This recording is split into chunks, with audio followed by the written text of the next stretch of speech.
So, you boarded the hype train, you've seen the videos, you are all aboard with Infinity N5. You have your copy of Sandtrap, you're all ready to start the game. Or are you?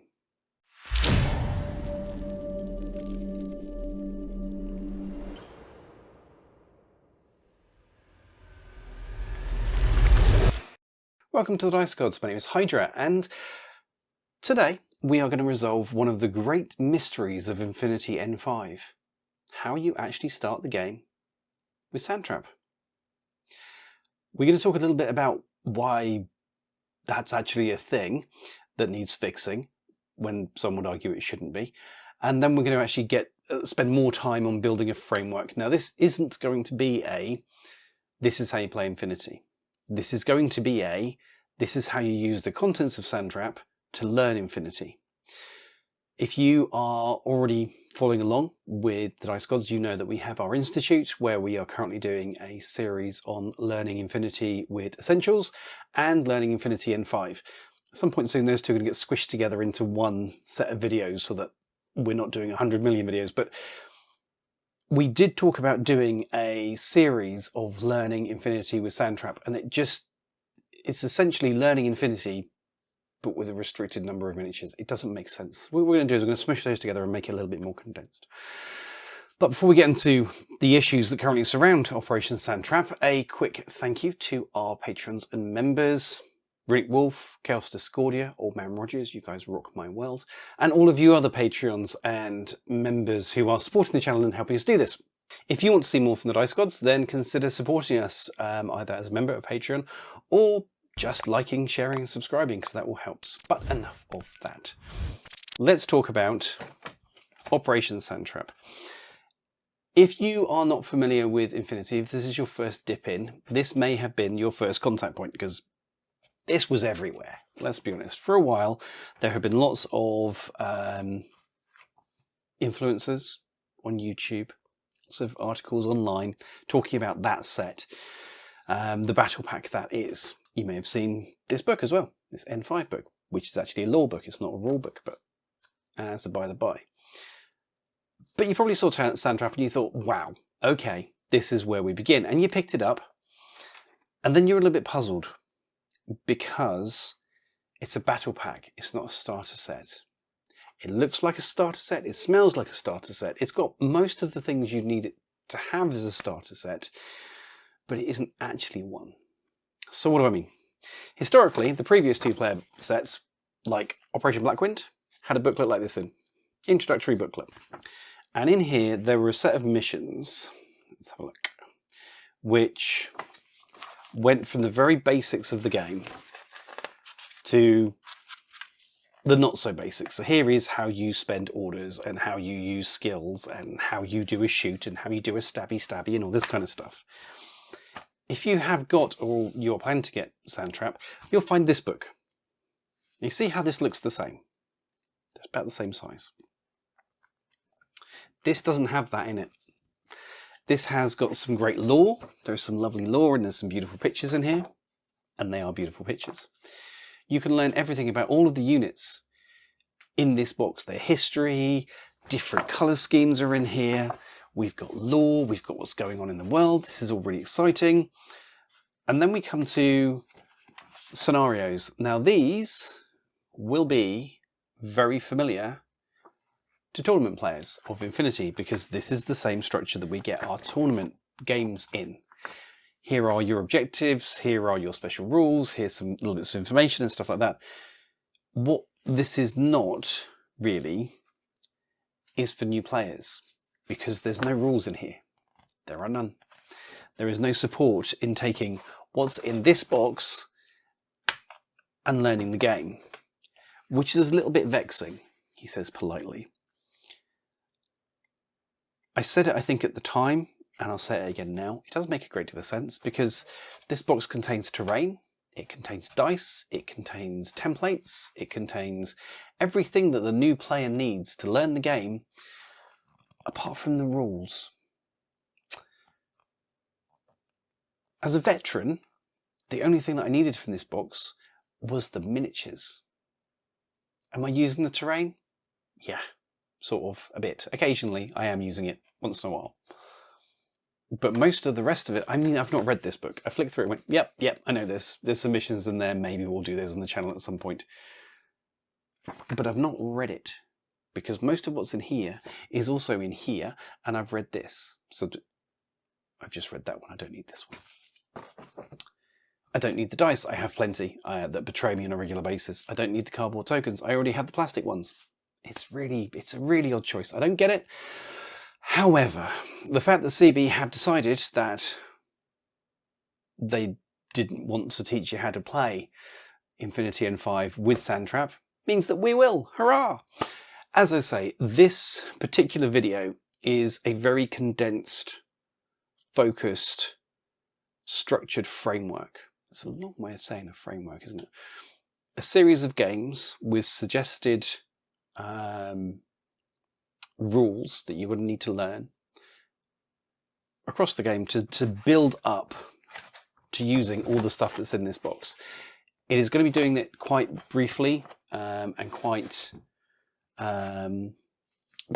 focusedly. The idea is, if you've already got this in hand and you're wondering what the hell to do next, this will give you something to start with. That means that the comment section below is for you to ask your questions. Reach out to the Dice Gods on social media. We're everywhere, unfortunately, for my sanity. We are everywhere. Reach out to us if you've had questions, if you need things that need to be clarified, and if we see enough things coming up repeatedly, we'll do a video on it. However, the actual structure that is going to be included in this video for learning the game with Sandtrap is the same one that we're going to be going through with the Institute. The reason we're doing this specific one now, and we're going to do a specific one similarly for Essentials shortly as well, is there are a lot of people out there that have got a product in hand and wondering what the hell to do with it. And anecdotally from a lot of local game stores, we're hearing that Essentials and Sandtrap are still selling, like the blazes, to people that are unknowns. That means we've got a lot of new players that are coming in, and they're going to run straight into this brick wall. And my first thought was, it's okay, you know, when we get to the last few games of the Institute series, which is kind of like 6 or 7 videos away, so it's quite some time away that I need to do there. 6 or 7 videos I need to do there. They'll have all the answers they need, but I know that a lot of you have questions now, and some of you have had this box in hand since December or January, maybe even before that. So you've had questions for a while. So let's get into answering them. Let's look at how you can learn Infinity N5 with Operation Sandtrap. Okay, are you all sitting comfortably? Then we shall begin. I've split this down into effectively 5 missions which should fit together. As I say, this is only a framework, so it's not a blow by blow and it's not a deep discussion of rules and stuff like that. But using this framework, you should have a fighting chance of getting through learning the core of the game with Sandtrap. So what are you going to need? You are going to need Operation Sandtrap. You are going to need to have built the miniatures. You're going to need to have built the terrain. You're going to need the dice and the tokens from within there. You're not going to need the book. Put that to one side, look at it, it's pretty, stroke it, lovely, great. With regards to painted miniatures, I leave that between you and any god that you worship. They do tend to perform better if they are painted, that's all I'm going to say. You need to tape measure. Yes, there are the little rulery bits inside of Sandtrap, but if you're measuring a weapons range that's 16 inches or 24 inches or something like that, they quickly are too short. So having a separate tape measure is useful. Having a table to play on, this is key. You have a paper mat inside of Sandtrap. You're going to need to put that on something solid that it all fits on. And ideally you have space around the outside as well, because you're going to need tokens, you're going to need places to roll, places to put reference materials and stuff like that. You're also going to need the Infinity N5 Quick Start rules, the QSRs. More about that in a second. And the full Infinity N5 rulebook, which is available for download too. Both of those are available for download. But let's look more at those books. The QSRs, as the name implies, are a good place to download, a good place to start, sorry, because you can download one small 20-page A5 booklet, your basic lore, your faction intros, basic concepts of the game, basic processes, and almost enough info for your first game. There's one skill that I would argue is crucial that they don't have in there, but we'll cover that one in a second. You can get this as a free download from infinityuniverse.com/resources. You'll find it on there. Perfect. You're also going to need the big boy, the 192 pages of N5 goodness. That is the main rulebook. As it says, everything you'll ever need to know in here. This is a living rulebook, so it will be updated over time. What that means is, as we go through this, you're going to get page references within this video. Those pages may change.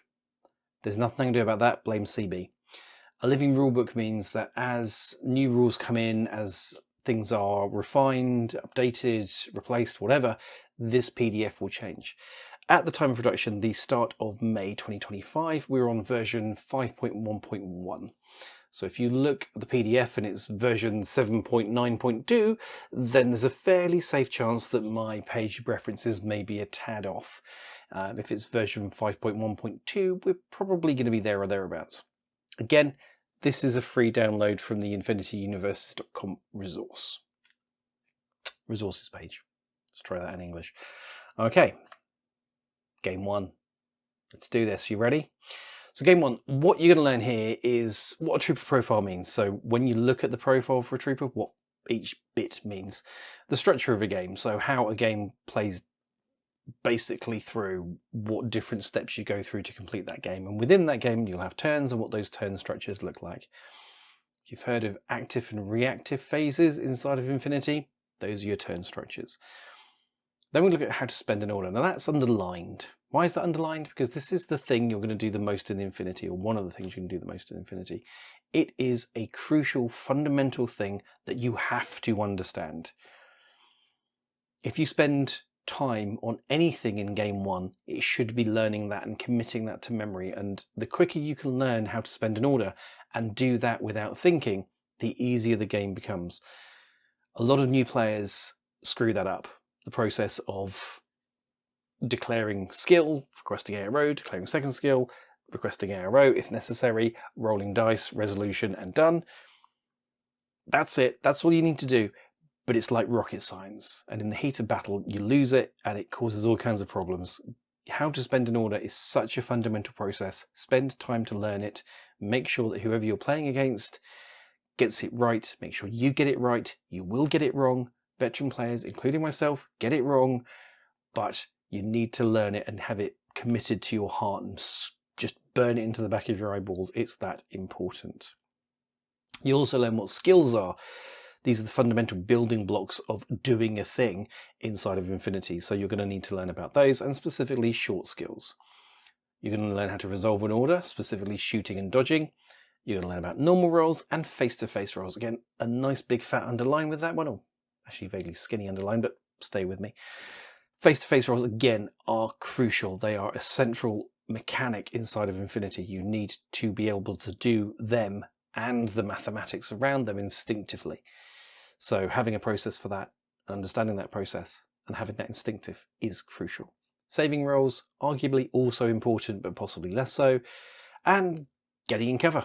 Cover is a really important thing inside of Infinity. Infinity is killy, it is violent, it is deadly. You're going to need to know how to get into cover and stay there. So, what you're going to need? You're going to need a table with the Sandtrap terrain setup as per the box. You're pretty much going to stay with that same setup of terrain. If you look at the back of the box and the various pictures online, the one that I was looking at earlier, you have a little setup there. Use that or thereabouts. It's fine.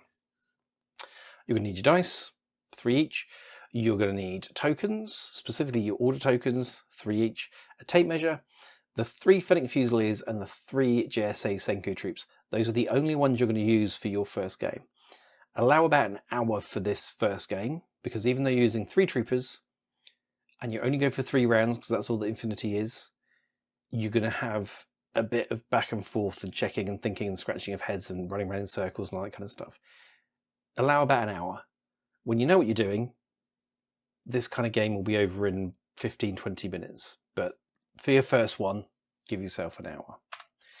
These are the guys you're going to have. On the left we have the Senku troops, and on the right we have the Fennec Fusiliers. Those are the only ones that you should have on the board. Aren't they pretty? Yes, they are. This is a full Fennec Fusilier profile from the Infinity Army Builder.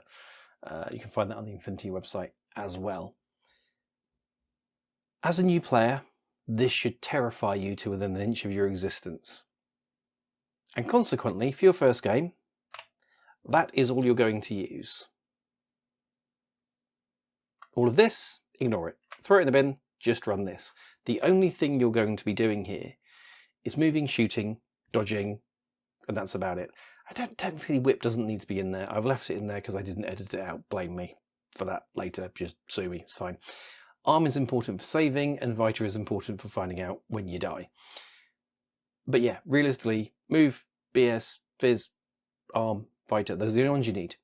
And down the bottom, you only need the most basic of profiles. As you can see, well, as you may be able to see, I've removed a pistol from that list. You don't need it.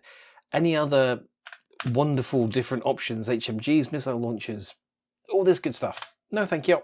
Not for our first games. We don't need it. It's not relevant. Forget it. Scrap it. Take it out of your head. Do that for Senku. Do that for the Fennec. This is all you need to use.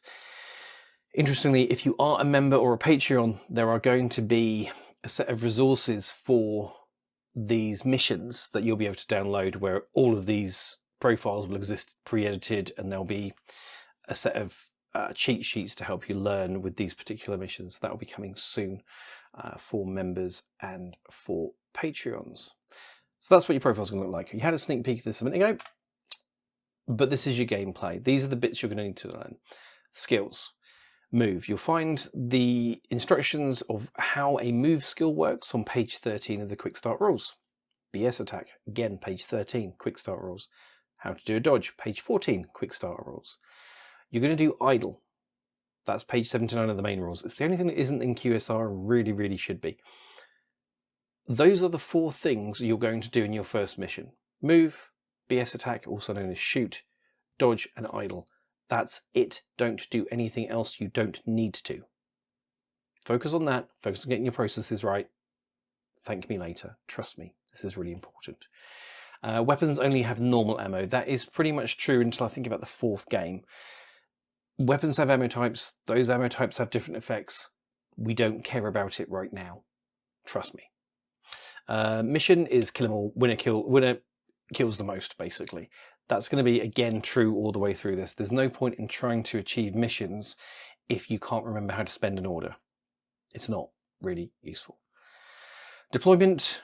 Deploy 2 troopers completely behind cover, so 2 Senku completely behind cover, 2 Fennec Fusiliers completely behind cover, and then have 1 each poking out.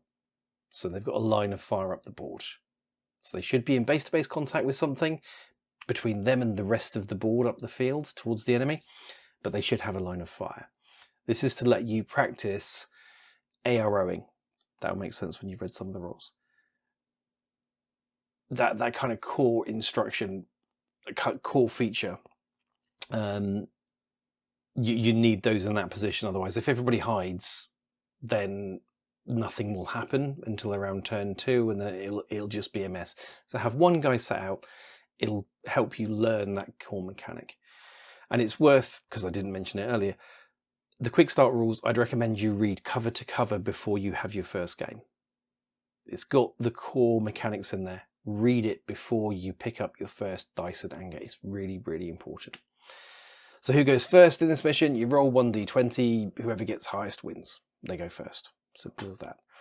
We're not going to worry too much about the deployment process. We're not going to worry about anything else. Just get to the point where you're spending orders and you're rolling dice and you're resolving shots and you're resolving dodges. That's the most important thing with game 1, which takes us nicely to game 2, which is the same as game 1 again. Rinse, repeat. It's about learning the processes. Those things, spending orders, doing face-to-face rolls, doing the resolution step of an order, these are really, really crucial. So I'd recommend you play game 1 with just your 3 troopers on each side, slaughter each other, go away and think about it. And think about the processes, go and think about what you've learned, go and think about what was useful and what wasn't useful, what made sense, what didn't make sense. Come back, do game 1 again, and maybe even read the QSRs in between again. Give yourself like a day or 2 if you're really, really enthusiastic, but give yourself some time between game 1 and game 2. Reread the QSRs. They'll make more sense now because you'll have experience to contextualize them, and then do game 1 again.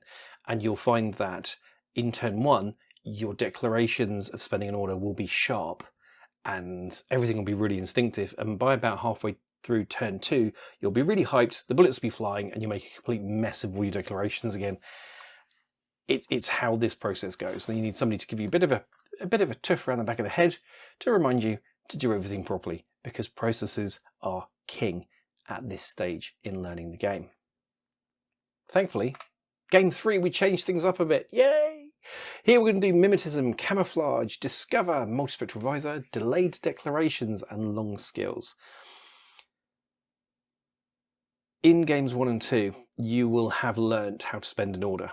In game 3, you'll learn something that is a fundamental idea with Infinity, which is a core process is absolutely true up until the point where it isn't. And there are always very specific exceptions that apply to pretty much everything inside of Infinity. Mimetism is actually another one. If you shoot somebody, you only care if they're in cover, unless they have mimetism, which modifies your ability to shoot them as well. So this game is very much about learning that the processes you learn in game 1 and 2 can be altered, and this is how they're altered. Now, crucially, if you've got those processes for declaring a order down perfectly and they're beautiful and all shiny and sexy in the corner from game 1 and 2, this will just be a logical extension of those processes. You'll pick it up and learn it really simply. If you didn't get it right in game 1 and 2, if your foundations are rocky, you'll find delaying your declarations really unsettling and disjointing. So it's a good test. It's a good acid test. But mimetism, camouflage, disco, multispectral visor, delayed declarations, and long skills are going to come in here. What you'll need, everything from game 1, but you're now up to 10 order tokens because you've got more dudes. Specifically, you're going to be running the 3 Flick Fusiliers from game 1, a Black Air and a Scarecrow. 4 Pano, 4 JSA, Senku, Nokizaru, and Raiden are going to appear in there. Now, you're going to be up to about 90 minutes for this game because there's more moving parts and there's more exceptions and that kind of thing. So this will change things somewhat, but trust me, 90 minutes should just about do it. It'll be more violent, there'll be more bits everywhere, it's going to be great. So these are the new guys that go in with your Pano, Black Air, Scarecrow, they go into the mix. And for the JSA, you're going to add in Nokizaru and the Raiden. Gorgeous miniatures. This is what your army list is going to look like. Now, again, we're not going to use a lot of this, but if you want to put a list together on the Infinity Army, this is what the Pano one should look like. It's about 86 points and 0.5 SWC. Kept everything really basic, everything in its most basic form. Again, the Black Air has a K1 marksman rifle, but we're not using ammo types, so it will not be K1 that you're shooting with, it will be normal ammo. What difference does that make? Right now you don't know, but when you start using ammo types, it's really important, and it would possibly throw things off a little bit if you used it. For our good friends, the JSA, again, heavy rocket launcher, multi-marksman rifle, these have got in there. You can ignore that multi-marksman rifle. Just make it a marksman rifle, and about 82 points and 1.5 SWC. So this is all good. We will again modify the profiles. You'll see we lose a lot of stuff. So we lose all the different types. The multi goes off the marksman. The shock goes off the CC weapon. And we're down to that multispectral visor, the mimetism. Actually now, in this game, you will need the whip, so I left that in there because you need that. You need that for the discover skill. But multispectral visor, mimetism, and special skill camouflage, if that comes up as well, that comes up with, I think it's the Scarecrow. You're going to be using those in game 3. So again, cut back the profiles, just cut away the noise, because there is a lot of noise on it in Infinity profiles when you're starting out. And let's be honest, that looks scary. It does. It looks quite horrific. Don't do that to yourself. You'll note actually, and if you're a veteran watching this, you'll note that yes, I dropped stealth. There's a reason for that, because we're not doing zone of control, so it doesn't matter. Ha! See, you thought I made a mistake? I didn't. So yeah, we'll cut back those profiles to only if it includes multispectral visor, mimetism or camouflage in the equipment or special skills section, MOV, BS, Fizz, Whip, Arm and Vita for the stats, and the weapon remains the one on the left and only a CC weapon, nothing else matters, we can ignore the rest. Gameplay wise, we're going to use an impact template weapon, that is the rocket launcher for the Raiden. Cautious movement, this will be your first long skill. Discover, which is how you cancel the camouflage state. Mimetism, which modifies being shot at. Multispectral visor, which cancels mimetism. You see there the interplay between mimetism, which modifies how easily you can be shot. It's effectively active camouflage. If you've seen the movie Predator, the stuff he has on, that's mimetism. Multispectral visor cancels mimetism. Infinity is frequently a game of rock, paper, scissors. So MSV, multispectral visor, cancels mimetism. There's something called albedo, which cancels multispectral visor. So you have this loop that goes round. You get used to it and you'll get used to spotting it. So if you see something and think, well, that's broken, there's probably something else that's equally broken that deals with it. Then we have the camouflage state, which is our first state. That's well worth a read. Arrowing to a marker. That is where the exception to your processes comes in. That's where you get to delay an ARO. It's really, really important. And then we have continuous damage. That rocket launcher, it sets stuff on fire. Not only does it have a template, a circular template that it puts down, but anything that gets hit by it, you're setting it on fire, which is very exciting. Again, the mission, kill them all. Who goes first? D20. What's missing? Deployment. So we are going to deploy with the 3 Fennec Fusiliers hiding behind boxes, the Black Air in cover with line of fire down the board, because he's a hit piece. We're going to use him like that in this particular mission. The Scarecrow is going to go down as a market in cover with line of fire down the board. The Senku are going to hide behind boxes, and both the Nokizaru and the Raiden are going to be in cover with line of fire down the board. Lovely. Game 4. Here you're going to learn how to use combat jump, close combat, parachutist, jump and super jump, climb and climbing plus, hidden deployment, combat instinct, and guts rolls. Okay. By this point, you should be shooting people like a boss. It's time to poke them with sticks. It's one thing that JSA is very good at, is poking people with sharp stuff. That's what your close combat is there for. Combat jump and parachutist are deployment abilities. So the Banshee for Pano has both. It means that you can deploy it from space, effectively. And she starts off the board, and you can bring her on at a certain point when you see fit. Read the rules, you'll know what I mean. Jump and climb are movement abilities. They let you move around the boards more dynamically. Super jump and climbing plus make those much more efficient. The JSA are very, very good at doing this stuff. They are very, very mobile. So you're going to see the benefit of parachuters and combat jump in Pano, but you're going to see more of super jump and climbing plus in JSA. Hidden deployment, as the name implies, means that you aren't seen when you deploy because you're hidden. Yeah, that's the thing. Combat instinct will cancel surprise shot, which is going to be something you're going to use here. And guts rolls. So we haven't used guts rolls yet. Guts rolls are when somebody shoots you, there's going to be a moment where you question the wisdom of staying in place. You know, if you're getting engaged by the enemy, you may decide that now is the time to be wise, not valorous, and get out of the line of fire. A guts roll is if you don't want your guy to hide, but somebody's just hit him and his armor saved him, he may choose just to get out of the way anyway. So every time you take a hit, you have to make a check to see if your guy runs away or not effectively. That is the guts roll. What you're going to need for this one, everything from Game 3, went out to 12 order tokens, and as you would expect, Panoshianian Forces, the Fennec Fusiliers, Black Air, Scarecrow, and now the Banshee. JSA, Senku, Nokizaru, Raiden, and the Jizmarai. And again, you should be about 90 minutes for this particular round. Here is your list for Pano.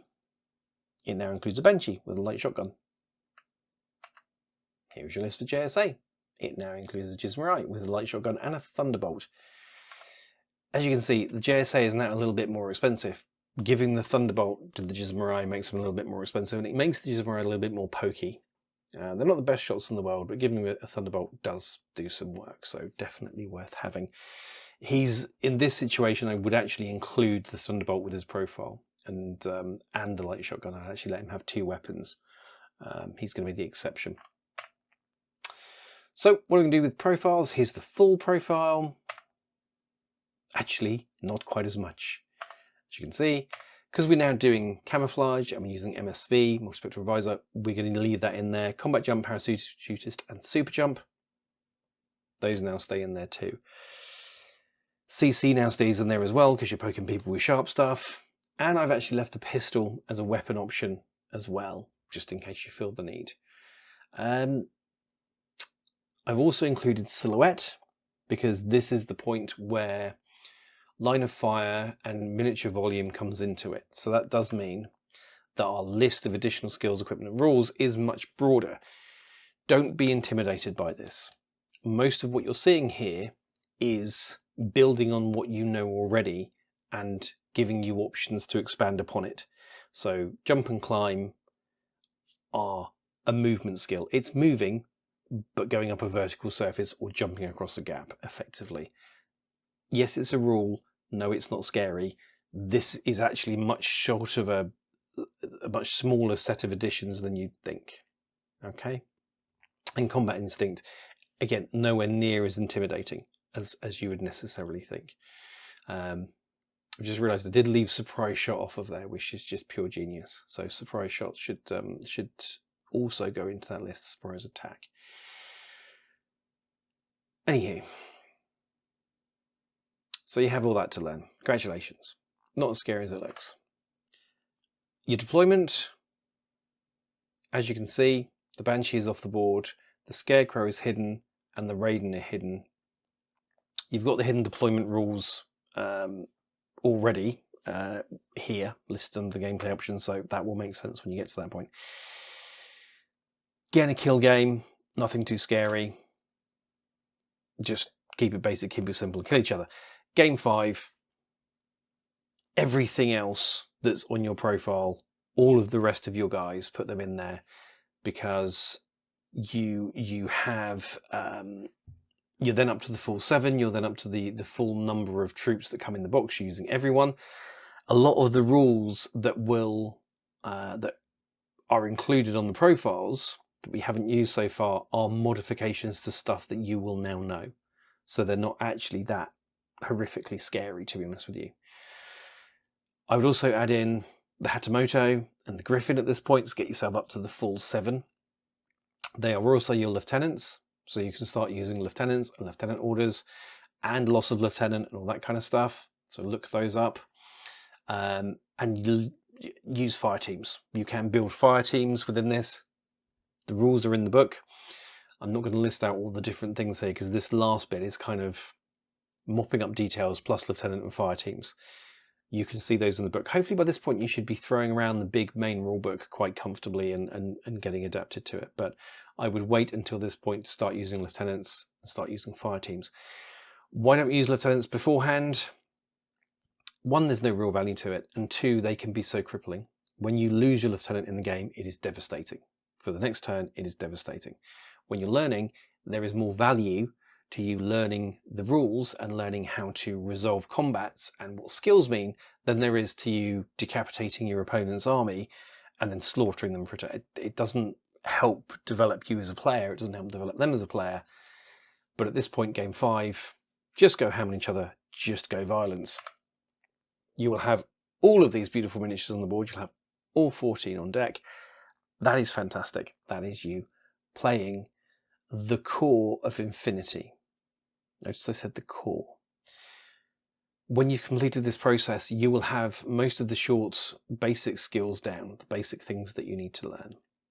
You should be able to spend an order without thinking about it. You should be able to resolve shooting and close combat without too much hassle. You should even be able to do the basics of deployment and the basics of things like airborne deployment and camouflage, all this kind of stuff. That should come pretty instinctively to you at this point. There is from there, quite a road to go.